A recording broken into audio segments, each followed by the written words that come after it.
Assalamualaikum warahmatullahi wabarakatuh. Sobat Ngasuh Ngobrol Sore, masih bersama Yayasan Karya Tunanetra Peduli Bangsa dan juga disuguhkan oleh Astimasi Pak. Tulisnya kecil-kecil banget bro. Estimasi ya? Oh iya. Mau ada tulisannya sih, tulisan braille maksudnya. Estimasi kopi ya. Masih ditemani oleh Kang Nana selalu ya di sini. Dan sore ini bersama Bang Rudin. Assalamualaikum Bang Rudin. Waalaikumsalam. Ketemu lagi kita ya. Alhamdulillah ketemu lagi ya Bang Nana ya. Kang Nana. Sehat ya Bang ya?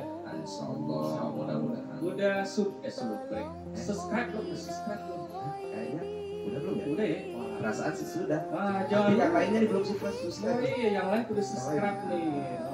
Mama Liso subscribe. Mama Liso tuh, terus dan yang lain subscribe dan like ya. Program-program di channel YKPTB masih bersama program Ngasuh begitu. Barudin, ini udah hari ke-11 nih. Ini biasanya kita sudah mulai membiasakan diri dengan yang namanya apa tuh? Qiyamul Lail ya namanya ya. Ini saya sering banget dengar kata-kata Qiyamul Lail. Sebenarnya ini maksudnya apa sih? Apakah lail itu kan malam ya? Nah itu maksudnya bagaimana baru dan coba mungkin bisa berbagi di Ngasuh ini tentang Qiyamul Lail. Mangga Bang. Bismillahirrahmanirrahim. Ya, sebagaimana kita ketahui bahwa ada hadis yang mengatakan bahwa mengqoma Ramadana imanan wa ihtisaban ghufira lahu ma taqaddama min dzambi. Iya, barang siapa yang mendirikan qiyam atau sholat pada malam hari, qiyamul lail gitu ya, maka akan diampuni dosa-dosanya di masa lampau seperti itu. Jadi qiyamul lail itu artinya mendirikan sholat ketika malam hari seperti itu.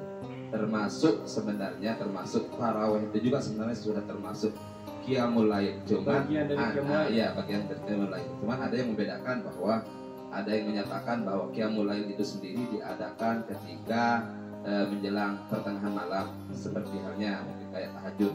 Cuman bedanya antara qiyamul lail dan tahajud begitu ya. Kalau menurut beberapa ustadz yang pernah ya saya ikuti begitu ya. Jadi kalau tahajud itu kita laksanakan setelah tidur, kemudian kita mendirikan sholat, itu namanya tahajud.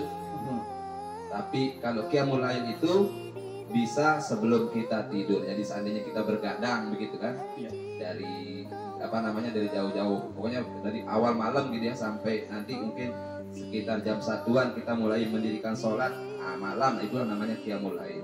Tapi sebenarnya sih tarawih juga termasuk qiyamul lail seperti itu.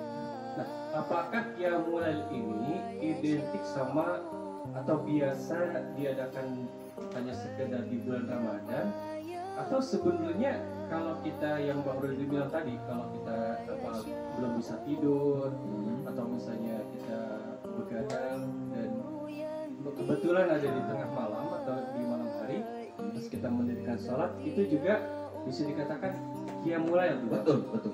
Jadi sholat yang dilaksanakan ketika pada malam hari, sholat sunnah ya. Sholat sunnah. Yang dilakukan di tengah malam itu namanya qiyamul lail. Sementara kita sebelum tidur ya, biasanya sebentar. Nah itu berarti nama sholatnya atau rangkaian sholatnya itu bisa ada sholat taubat misalnya Bang ya? Iya. Atau kita misalnya mau punya hajat apa atau keinginan apa, bisa sholat yang mulai tadi berapa saat gitu bisa.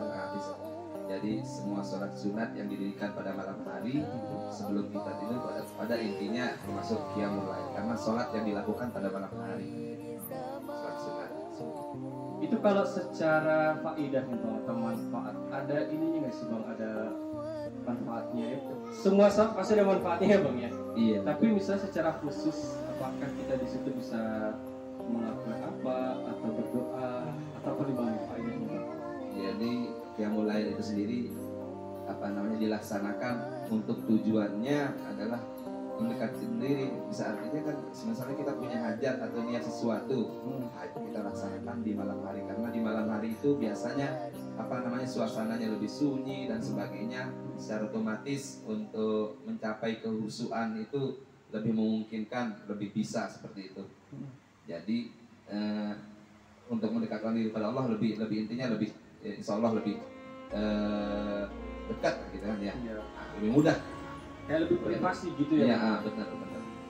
Ini sobat kalau misalnya ada masalah atau mempunyai sesuatu yang diinginkan, ini bisa dirutinkan. Boleh rutin berarti Bang ya? Berarti tiap malam nih Bang? Sangat itu boleh ya, menjelang tidur atau sebelum tidur.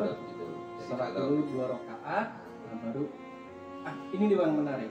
Ada yang bilang katanya witir itu dilaksanakan di akhir malam, terus ada juga yang misalnya harus sholat tahajud dulu atau sholat witir. Nah kalau qiyamul lail ini Bang, apakah ditutup dengan witir atau gimana nih Bang? Nah jadi gini Bang, witir itu bisa juga dijadikan termasuk jadi qiyamul lail juga, salah satu bagian qiyamul lail. Bisa juga tidak, karena witir itu sendiri adalah sebagai sholat penutup daripada sholat sunat.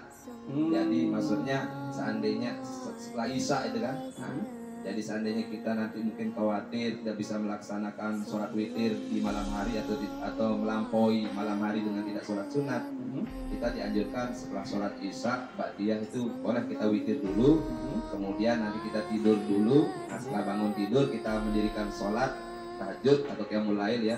Nanti kita nggak usah witir lagi kalau sudah witir. Nggak usah witir lagi. Nah, karena kita tidak pakai sudah melaksanakan tadi gitu.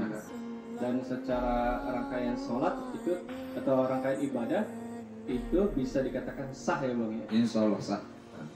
Baik, nah jadi sobat ngaso dimanapun, ini kebetulan kita kan bulan Ramadan yang mana seperti yang sudah dibahas tempo hari, bahwa ibadah di bulan Ramadan itu mempunyai pahala yang luar biasa berlipat ganda ya Bang ya? Iya betul. Dan kalau misalnya sobat mempunyai hajat, mempunyai keinginan, atau misalnya pengen muhasabah, ini alangkah baiknya kita melaksanakan qiyamul lail atau sholat sunnah di waktu malam sebelum tidur. Iya. Untuk rangkaiannya sendiri tadi boleh ditutup dengan witir, atau misalnya kalau sobat yakin nih nggak kesiangan tidur bangunnya ya Bang ya, Takut siangan. Nah ini boleh witir duluan atau witirnya nanti di sekalian sholat tahajud.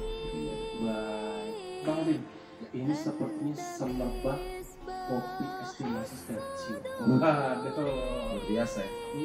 Pisang rebusnya udah terhirup nih kayaknya ini. Kopinya cukup luar biasa. Sobat Ngaso dimanapun nih, jangan lupa subscribe dan juga like untuk setiap program Ngaso ataupun program lain yang ada di channel KPTB untuk mendukung program-program yang dilaksanakan oleh rekan-rekan disabilitas netra yang tergabung di Yayasan Karya Tunanetra Peduli Bangsa. Saya Kang Nani dari Bang Dwi pamit dulu. Soalnya dari kejauhan itu udah sayup-sayup suara azan dan falaknya udah membantu. Terima kasih, mohon maaf apabila ada salah-salah kata. Mudah-mudahan apa yang kita diskusikan di waktu yang singkat ini bermanfaat. Wassalamualaikum warahmatullahi wabarakatuh.